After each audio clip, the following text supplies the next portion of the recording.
লাকুম দিনুকুম ওয়ালিয়া দিন। তোমরা তোমাদের ধর্ম পালন করো আর আমরা আমাদের ধর্ম পালন করি। বন্ধু, আমাদের পূজায় তোর দাওয়াত রইল, তুই কিন্তু আসিস। আমি চলি, হ্যাঁ? তুই অবশ্যই আসিস। কি হয়েছে রে? আমার এক হিন্দু বন্ধু আমাকে তাদের পুজোয় দাওয়াত দিছে। এখন কি আমার এটা ইসলামের পক্ষে কি বলে, আমাকে যাওয়া ভালো হবে না খারাপ? শোনো, লাকুম দিনুকুম ওয়ালিয়া দিন। তোমরা তোমাদের ধর্ম পালন করো, আমরা আমাদের ধর্ম পালন করি। তুমি তোমার হিন্দু বন্ধুকে এভাবে বলবা যে তোমরা যেমন আমাদের ঈদ বা ধর্মীয় উৎসবে আসো না, তেমনি আমরা তোমাদের পুজোতে যেতে পারি না।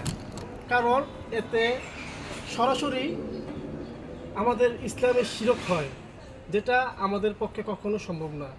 তাই আগে আমাদের ইসলামের পক্ষে থাকতে হবে, তারপরে সব। আল্লাহ আমাদের সবাইকে সহি বুঝ দান করার তৌফিক দান করুক। আমিন। কারণ